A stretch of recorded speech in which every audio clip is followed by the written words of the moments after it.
You are made out of 50 trillion cells, and the cells are the living entities.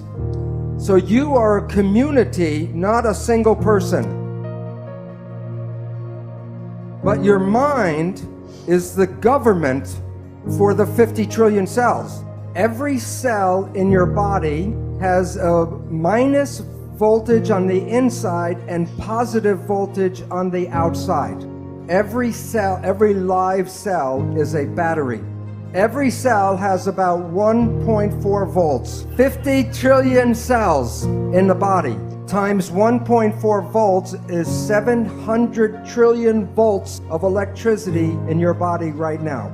And with training and meditation, you can focus this energy called chi, and you can use that energy for healing. So while you see yourself as a physical entity, in the new physics, you are energy waves interacting with each other in the room right now. All animals and all plants communicate with vibration. The gazelle doesn't have to go up to the lion and say, "Are you my friend?" Because at the distance, the energy could be felt and the gazelle will not go there because of bad vibes. If when we were young, were taught to be sensitive to the vibrations, we would not find ourselves in bad relationships and bad places. But we are usually told not to go by our feelings, but to listen to what people have to say. Language was designed to hide feelings. So the point is, all organisms communicate by vibrations and know if they're in a good place or a bad place by reading the vibrations. But we humans have that ability, but are not trained to use that ability.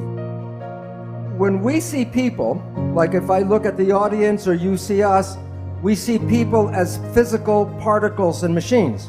But that's an illusion, because what we are interacting waves. That's why one person can affect another person just by being in the field. I'm now going to show you how your thoughts go out and affect your life on the outside. This is an older picture of a new technology called magnetoencephalograph, MEG. EEG, you put wires on your skin and read the brain activity. MEG, the probe does not even touch the head. You can read your brain activity outside of your head. It's not magic. Your thoughts are not contained in your head. As I talked about, people are not particles, they're waves, and waves become entangled with each other. The people that you get connected to, you are entangled with. And many people are familiar, if you think about someone or talk about someone you haven't seen for years, and I say, "Oh, I haven't seen my friend John in 10 years, and the phone rings and it's John. It's like the placebo, nocebo. When you think very positive thoughts of someone, they make an effort to get in touch with you. But it works both ways.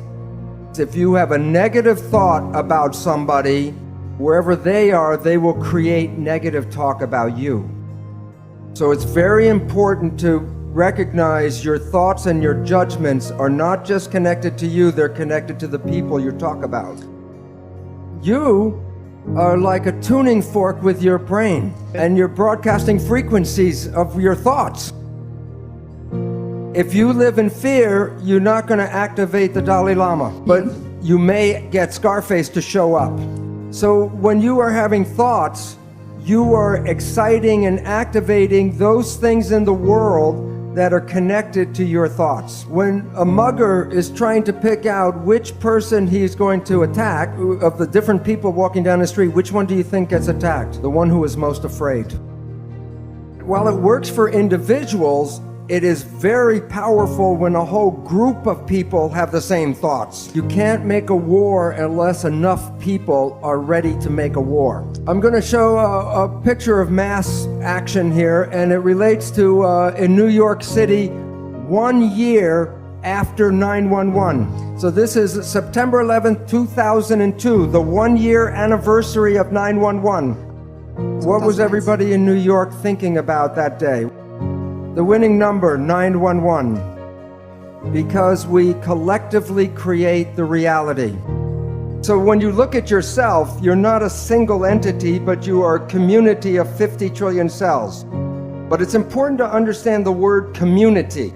Every cell is intelligent, but when they're in a community, they give up their personal intelligence and respond to the central voice. So that the community represents a thing, one thing called an organism. And in that community, that a cell must follow what the central voice is. And if the central voice says to die, the cells will die. So the central voice is the mind. And I will be talking about the nature of the two parts of the mind and why we have trouble sometimes controlling our life. So what I would talk about is the role of how this mind works. First, there are signals from the environment, the internal and external environment. The brain, the function of the brain is to perceive the signals and then interpret those signals and then send the information to the cells to control the behavior and the genetics. So the function of the brain is perception, and from that creates the mind. Now, we have heard of something called the placebo effect, right? The placebo effect is when you have a very positive thought that something can heal you, even if you don't know it, but it's a sugar pill, but you believe it's the real medicine, then you can heal yourself with that. So the pill didn't heal you, it was the thought that healed you. Statistics reveal that 1/3 of all medical healings, including surgery, are the result of the placebo effect. Now, the issue is that the placebo effect is when you have positive thinking. What about negative thinking? And this is what medicine does not tell you, is that there is negative thinking, and it's called the nocebo effect. And in the same power that positive thinking can heal you, negative thinking can kill you. They're both the same effect. One is more positive, one is more negative, but the effects are exactly the same on your health. One will heal you, and the other can make you sick. The point is that negative thinking can create all the effects of chemotherapy. Now think about this. If a doctor tells you you have a disease, or the doctor tells you you're going to die, and you believe the doctor because he's the professional, the belief will give you a disease and can cause you to die.